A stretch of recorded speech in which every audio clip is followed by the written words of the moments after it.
Welcome to 7 day miracle channel. നിങ്ങൾ എപ്പോഴെങ്കിലും ഒരാളെക്കുറിച്ച് ചിന്തിക്കാതിരിക്കാൻ ശ്രമിച്ചിട്ടുണ്ടോ?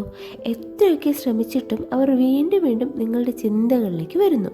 ഫോണിലേക്ക് നോക്കി അവരുടെ ഒരു മെസ്സേജിനായി നിങ്ങൾ കാത്തിരിക്കുന്നു. ആ ഒരു മെസ്സേജ് വന്നാൽ കിട്ടുന്ന സന്തോഷം, പക്ഷെ വന്നില്ലെങ്കിലോ വലിയൊരു ശൂന്യത. ഇതാണോ പ്രണയം? അതോ ഇതിനപ്പുറം നമ്മുടെ തലച്ചോറിൽ നടക്കുന്ന മറ്റെന്തോ ആണോ? ഇന്ന് നമ്മൾ സംസാരിക്കുന്നത് പ്രണയമല്ല, മറിച്ച് പ്രണയം എന്ന പേരിലുള്ള ഒരു മെന്റൽ ട്രാപ്പിനെ കുറിച്ചാണ്. സൈക്കോളജിയിൽ ഇതിനെ ലിമറൻസ് എന്നാണ് വിളിക്കുന്നത്. ഇതൊരു രോഗമല്ല, പക്ഷെ ഇത് നിങ്ങളെ മാനസികമായി തളർത്താൻ കെൽപ്പുള്ള ഒന്നാണ്. വീഡിയോ അവസാനം വരെ കാണുക, കാരണം അവസാനം കുറച്ച് ട്രിക്സ് പറഞ്ഞു തരാം. ഇത് നിങ്ങളുടെ ബ്രെയിനിനെ റീവെയർ ചെയ്യാൻ സഹായിക്കും. ലിമറൻസ് എന്നാൽ ഒരു വ്യക്തിയോടുള്ള തീവ്രമായ ആകർഷണമാണ്, ഒപ്പം ആ വ്യക്തിയിൽ നിന്ന് അതേ തിരിച്ചുവരവ് ഉണ്ടാകുമെന്നുള്ള ഒരു അമിത പ്രതീക്ഷയും. ഡോറോത്തി ടെനോവ് എന്ന സൈക്കോളജിസ്റ്റാണ് ഈ വാക്ക് ആദ്യമായി ഉപയോഗിച്ചത്. ഇത് ഒരു ക്രഷ് അല്ല, പക്ഷേ ഇതിൽ ഒരുപാട് ഒബ്സസീവ് സ്വഭാവമുണ്ട്. നിങ്ങൾ ഒരാളെ പ്രണയിക്കുമ്പോൾ ആ വ്യക്തിയുടെ കുറവുകളെ നിങ്ങൾ കാണുന്നില്ല, അവരുടെ കുറ്റങ്ങളെ നിങ്ങൾ ന്യായീകരിക്കുന്നു. ചുരുക്കത്തിൽ നിങ്ങൾ അവരെയല്ല, നിങ്ങളുടെ ഉള്ളിലുള്ള ഒരു ഐഡിയൽ രൂപത്തെയാണ് പ്രണയിക്കുന്നത്. ലിമറൻസ് ഒരൊറ്റ ദിവസം കൊണ്ട് സംഭവിക്കുന്നതല്ല, ഇതൊരു യാത്രയാണ്. നിങ്ങളിപ്പോൾ ഏത് ഘട്ടത്തിലാണ് നിൽക്കുന്നതെന്ന് ഒന്ന് ശ്രദ്ധിക്കൂ. Stage 1 spark. ഇതൊരു ആകസ്മികമായ തുടക്കമാണ്. നിങ്ങൾ ഓഫീസിലോ കോളേജിലോ വെച്ച് ഒരാളെ കാണുന്നു. ഒരു ചെറിയ ചിരിയോ അല്ലെങ്കിൽ ഒരു സംസാരമോ, പെട്ടെന്ന് നിങ്ങളുടെ ബ്രെയിനിൽ ഒരു ചെറിയ സ്പാർക്ക് ഉണ്ടാകും. ഇതാണോ ശരിയായ ആൾ എന്നൊരു ചിന്ത വരും. ഇവിടെയാണ് ഡോപ്പമൈൻ ഉൽപ്പാദനം തുടങ്ങുന്നത്. സ്റ്റേജ് 2 പ്രതിഷ്ഠാപനം. ഇവിടെയാണ് ബ്രെയിൻ നിങ്ങളെ പറ്റിക്കുന്നത്. ഫോർ എക്സാമ്പിൾ, അവരൊരു സാധാരണ ഗുഡ് മോർണിംഗ് മെസ്സേജ് അയച്ചാൽ പോലും നിങ്ങൾ അതിനെ വ്യാഖ്യാനിക്കുന്നത് അവർക്ക് എന്നോട് പ്രണയമാണ് എന്ന രീതിയിലായിരിക്കും. നിങ്ങൾ അവരുടെ കുറവുകളെ കാണുന്നില്ല, മറിച്ച് അവരെ ഒരു ദൈവതുല്യനായി പെർഫെക്റ്റായി കാണുന്നു. അവരുടെ ഓരോ പ്രവൃത്തിയും നിങ്ങൾക്ക് അനുകൂലമായ അടയാളങ്ങളായി തോന്നും. സ്റ്റേജ് 3 കാത്തിരിപ്പിൻ്റെ വേദന. ഈ ഘട്ടത്തിലാണ് നിങ്ങൾ ഏറ്റവും കൂടുതൽ കഷ്ടപ്പെടുന്നത്. നിങ്ങൾ അവർക്ക് മെസ്സേജ് അയക്കുന്നു, അവർ റിപ്ലൈ ചെയ്യാൻ വൈകുന്നു. ആ സമയം നിങ്ങൾ സോഷ്യൽ മീഡിയയിൽ അവരുടെ ലാസ്റ്റ് സീൻ നോക്കിയിരിക്കും. അവർ മറ്റാരോടോ സംസാരിക്കുന്നതായി കണ്ടാൽ വല്ലാത്ത അസ്വസ്ഥതയും ദേഷ്യവും തോന്നുന്നു. മെസ്സേജ് വന്നാൽ വലിയ സന്തോഷം, വന്നില്ലെങ്കിൽ വിഷാദം. ഇതാണ് ഇൻ്റർമിറ്റൻറ്റ് റീഇൻഫോഴ്സ്മെൻറ്റ്. ഒരു ചൂതാട്ടത്തിൽ എന്ന പോലെ എന്ത് നടക്കും എന്ന് പ്രവചിക്കാൻ കഴിയാത്തത് കൊണ്ട് ബ്രെയിൻ അതിൽ കൂടുതൽ ശ്രദ്ധിക്കും. സ്റ്റേജ് 4 തിരിച്ചറിവ്. ഇവിടെയാണ് നിങ്ങൾ യാഥാർത്ഥ്യത്തിലേക്ക് തിരിച്ചു വരുന്നത്. ഒരു ദിവസം നിങ്ങൾ അവരെ കാണുമ്പോൾ അവർ വെറുമൊരു സാധാരണ മനുഷ്യനാണെന്ന് നിങ്ങൾക്ക് തോന്നും. അവരുടെ കുറവുകൾ നിങ്ങളെ അലോസരപ്പെടുത്താൻ തുടങ്ങും. ആ ഭ്രമത്തിൻ്റെ മഞ്ഞ് ഉരുകിത്തീരും. ഈ ഭ്രമം തീരുമ്പോൾ നിങ്ങൾ തിരികെ വരും. ചിലർക്ക് ഇത് ദിവസങ്ങളെടുക്കും, ചിലർക്ക് വർഷങ്ങളും. നമ്മൾ ഇന്ന് ലക്ഷ്യമിടുന്നത് ഈ ഘട്ടത്തിലേക്ക് വേഗത്തിലെത്താനാണ്. എന്തുകൊണ്ടാണ് യുക്തിയുള്ള നമ്മൾ ഒരാൾക്ക് വേണ്ടി ഇത്രയും കഷ്ടപ്പെടുന്നത്? ഇതിന് പിന്നിൽ 2 പ്രധാന കാര്യങ്ങളുണ്ട്. ഒന്ന്, നമ്മുടെ ബ്രെയിനിലെ വെൻട്രൽ ടെഗ്മെന്റൽ ഏരിയയാണ്. ലഹരി മരുന്നുകൾ ഉപയോഗിക്കുന്നവർക്ക് ലഭിക്കുന്ന അതേ ഹൈ ആണ് ലിമറൻസിലും ലഭിക്കുന്നത്. രണ്ടാമതായി, ഇൻ്റർമിറ്റൻറ്റ് റീഇൻഫോഴ്സ്മെൻറ്റ്, അതായത് എപ്പോൾ ശ്രദ്ധ കിട്ടും എന്ന് ഉറപ്പില്ലാത്ത അവസ്ഥ. അല്പം ശ്രദ്ധ കിട്ടുമ്പോൾ ബ്രെയിൻ ഒരു വലിയ റിവാർഡ് നൽകുന്നു. ഇതൊരു ലഹരി പോലെ നിങ്ങളെ അതിൽ അടിമയാക്കും.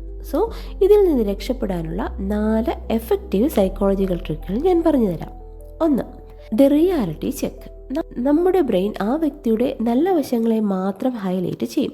നിങ്ങൾ ചെയ്യേണ്ടത് ഇത്രമാത്രം: ആ വ്യക്തിയുടെ എല്ലാ നെഗറ്റീവ് വശങ്ങളും, അവർ നിങ്ങളോട് മോശമായി പെരുമാറിയ സന്ദർഭങ്ങളും ഒരു പേപ്പറിൽ എഴുതുക. ശാസ്ത്രീയമായി പറഞ്ഞാൽ ലിമറൻസിൽ ബ്രെയിൻ കൺഫർമേഷൻ ബയസ് എന്ന അവസ്ഥയിലാണ്. നല്ലത് മാത്രം കാണുന്ന ഈ അവസ്ഥയെ നെഗറ്റീവ് കാര്യങ്ങൾ നിരത്തി തകർക്കുക. ഇത് നിങ്ങളുടെ ബ്രെയിനിലെ റൊമാൻറ്റിക് ഫിൽറ്റർ നീക്കം ചെയ്യാനും യുക്തി ചിന്തിക്കുന്ന പ്രീ ഫ്രോണ്ടൽ കോർട്ടെക്സിനെ വീണ്ടും ആക്റ്റീവ് ആക്കാനും സഹായിക്കും. Trick number 2, dopamine detox.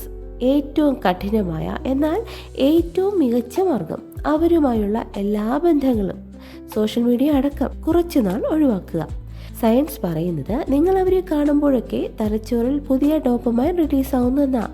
നിങ്ങൾ ബന്ധം മുറിക്കുമ്പോൾ നമ്മുടെ ബ്രെയിനിലെ ഡോപ്പമൈൻ റിസപ്റ്ററുകൾ റീസെറ്റ് ആകാൻ തുടങ്ങും. ഏകദേശം 30 മുതൽ 60 ദിവസം വരെ. ഇതൊരു അഡിക്ഷൻ മാറ്റുന്നതിനേക്കാൾ വലിയ കാര്യമാണ്.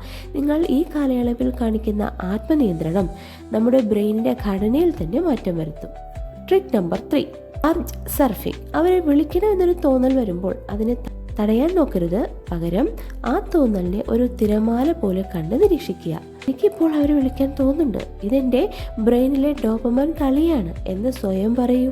വികാരങ്ങളെ നിരീക്ഷിക്കുമ്പോൾ നിങ്ങൾ ആ വികാരമായി അല്ല മാറുന്നത്, നിങ്ങൾ ആ വികാരത്തിൻ്റെ ഉടമയാകുന്നത്. ഇത് നിങ്ങളുടെ ബ്രെയിനിലെ അമിഗ്ഡാലയുടെ തീവ്രത കുറയ്ക്കുകയും ശാന്തമായ ഒരു ചിന്താശീലം വളർത്തുകയും ചെയ്യും. Trick number 4, self expansion. Limerence ഉണ്ടാകുന്നത് നിങ്ങളുടെ ജീവിതത്തിൽ എന്തെങ്കിലും ഒരു ശൂന്യത ഉള്ളപ്പോഴാണ്. ആ ശൂന്യത നികത്താൻ മറ്റൊരാളെ ഉപയോഗിക്കരുത്, പകരം നിങ്ങളുടെ സ്വന്തം വ്യക്തിത്വം വളർത്തുക. പുതിയൊരു സ്കിൽ പഠിക്കുക, ജിമ്മിൽ പോവുക. ഇത് ന്യൂറോപ്ലാസ്റ്റിസിറ്റി എന്ന് വിളിക്കപ്പെടുന്ന പ്രതിഭാസമാണ്. പുതിയ കാര്യങ്ങൾ പഠിക്കുമ്പോൾ തലച്ചോറിൽ പുതിയ പാത്ത് വേസ് ഉണ്ടാകും. ഇത് പഴയ ലിമറൻസ് പാത്ത് വേസിനെ വീക്കാക്കുകയും നിങ്ങളെ തന്നെ സ്നേഹിക്കാൻ പഠിപ്പിക്കുകയും ചെയ്യും.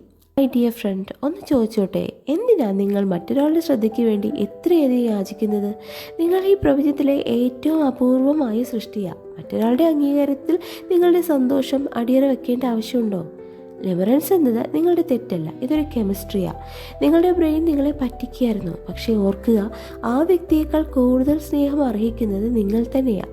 നിങ്ങൾ ഇന്നുവരെ നൽകിയ ആ സ്നേഹം ആ വ്യക്തിക്ക് കിട്ടിയില്ലെങ്കിൽ അത് അവരുടെ നഷ്ടമാണ്. നിങ്ങൾ ആ സ്നേഹം തിരികെ എടുക്കുക, അത് നിങ്ങൾക്ക് തന്നെ നൽകൂ. ഇന്ന് മുതൽ നിങ്ങൾ കണ്ണാടിയിലേക്ക് നോക്കുമ്പോൾ നിങ്ങൾ കാണാൻ പോകുന്നത് നിരാശനായ ഒരാളെയല്ല, മറിച്ച് വീണ്ടും ചിറകുകൾ മുളയ്ക്കുന്ന ഒരു മനുഷ്യനെയാണ്. ഈ വേദന നിങ്ങൾക്കൊരു പാഠമാണ്. ഈ തടവറയുടെ വാതിൽ തുറന്നിട്ടിരിക്കുക. പുറത്തിറങ്ങേണ്ടത് നിങ്ങളാ. നിങ്ങൾ സ്വതന്ത്രനാ, നിങ്ങൾ പൂർണ്ണനും കൂടിയാ. നിങ്ങൾക്ക് ഒരു മായയുടെ ആവശ്യമില്ല, കാരണം നിങ്ങൾ തന്നെയാ ഏറ്റവും വലിയ സത്യം. നിങ്ങളുടെ ജീവിതം ഇനിയും ബാക്കിയാ, മനോഹരമായ ഒരു ജീവിതം. അത് തുടങ്ങിയാലോ ഇപ്പോൾ തന്നെ. ഈ വീഡിയോയിലുള്ള വിവരങ്ങൾ കേവലം എഡ്യൂക്കേഷണൽ പർപ്പസിന് വേണ്ടിയുള്ളതാണ്. ലിമറൻസ് എന്നത് മാനസികമായ ഒരു അവസ്ഥയാണെങ്കിലും ഇത് കടുത്ത മാനസിക സംഘർഷമോ ഡിപ്രഷനോ അല്ലെങ്കിൽ നിത്യജീവിതത്തെ ബാധിക്കുന്ന മറ്റ് മാനസിക ബുദ്ധിമുട്ടുകളോ ഉണ്ടാക്കുന്നുണ്ടെങ്കിൽ ഒരു പ്രൊഫഷണൽ കൗൺസിലറെയോ സൈക്കോളജിസ്റ്റിനെയോ അല്ലെങ്കിൽ ഡോക്ടറെയോ സമീപിക്കേണ്ടതാണ്. ഈ വീഡിയോ ഒരു ചികിത്സാ മാർഗമല്ല, മറിച്ച് മാനസിക അവബോധം വളർത്താനുള്ള ഒരു ശ്രമം മാത്രമാണ്. ദയവായി സ്വയം പരിപാലിക്കുക. ആവശ്യമുണ്ടെങ്കിൽ വിദഗ്ധ സഹായം തേടാൻ മടിക്കരുത്. അടുത്ത വീഡിയോയിൽ വീണ്ടും കാണാം. അതുവരെ be happy, be positive and accept the miracles right now.